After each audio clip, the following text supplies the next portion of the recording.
ఏమ్రా జీతం పైసలన్నీ ఏం చేస్తున్నావు? అట్లనే అకౌంట్లుంటే ఖర్చు అవుతాయి. అసలే నీ చేతికి బొక్కలు లేవు, ఇష్టం ఉన్నట్టు ఖర్చు పెడతావు. ఎదురింటి ఎంకన్నా బాబాయ్ దగ్గర సిట్టేయి అని అవ్వయ్యలు దోస్తులు చెప్పుతారు. ఇక చిన్న చిన్న అప్పులున్నోళ్ళు, పిల్లల స్కూల్ ఫీజులు కట్టేతందుకు పెండ్లిళ్ళు చేసి అప్పులైనోళ్ళు ఎవ్వరు చెప్పకుండా కూడా సిట్టీలు వేసుకొని ఖర్చులు ఎలా తీసుకుంటారు కదా.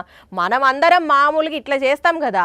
అయితే ఇక్కడేమైందంటే నమ్మి నానబోస్తే పుచ్చి బుర్రలైనట్టే చేసి వందల కోట్ల రూపాయలతోని పత్తా లేకుండా పోయిండు. ఇగో ఈడ కనపడుతున్న పుల్లయ్య అనంతపురం జిల్లా యాడికి మండలం సొంతూరు. 18 ఏండ్ల కింద పట్నం వచ్చి అడ్డా కూలి పనిచేస్తుంటే పరిచయాలు పెరిగినాయి. ఇంకేమున్నది, మనోడికున్న తెలివి మీద 50,000 చిట్టీలను చాలు చేసి ఇప్పుడు 50 లక్షల వరకు చిట్టీలను మెయింటైన్ చేసిండట.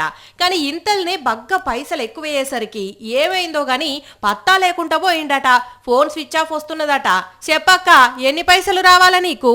10 లక్షలు ఇవ్వాలి సార్. చెత్త బండి కొట్టుకొని ఎట్లా రూపాయి జమ చేసుకొని 15 లక్షలు నాకు రావాలా. వచ్చే నెల నాకు పైసలు నా మొత్తం రావాలా. ఇప్పుడు 15 లక్షలు రావాలా. నా నుంచి నా ఫ్రెండ్స్ చాలా మంది వేసినారు. వాళ్ళందరికి ఏం సమాధానం చెప్పాలి? ఓసిని అన్యాలం పాడుగాను చూసిండ్రానుల్లా. మంచోడని నమ్మి పక్కోళ్ళతోనే ఇస్తే అందరి పైసలు ఎత్తుకొని అవతల పడ్డాడట.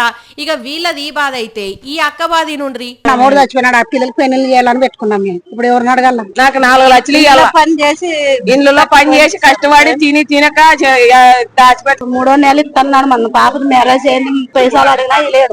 తినక కడుపు చంపుకొని రూపాయి పోగు చేసుకుంటే పుల్లయ్య పత్తా లేకుండా పోయిండు. అయ్యా పోలీసార్లు ఇన్నరా, జరా ఆ పుల్లయ్య ఎక్కడున్నా పట్టుకొచ్చి వీళ్ళ పైసలు మొత్తం వీళ్ళకి ఇచ్చే ఉపాయం చేయుండ్రి సార్లు. చెత్తేరుకొని ఇండ్ల పని చేసి చిన్న చిన్న కొలువులు చేసి చిట్టీలు వేసుకుంటే వాడు ఇదే సందని ఇంత పెద్ద మోసం చేసిండు.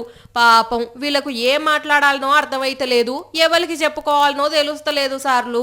మీరు తలుసుకుంటే 2 రోజుల్లో పట్టుకొస్తారు. జర ఆ పని చేయుండ్రి సార్లు. వాళ్ళ పైసలు వాళ్ళకు వస్తే అంతకంటే పెద్ద పండుగ ఏం ఉండదు వాళ్ళకు. కానీ సూచిన రానుల్లా ఎసొంటి మోసగాళ్ళు పుట్టుకొస్తుండ్రో లోకం మీద.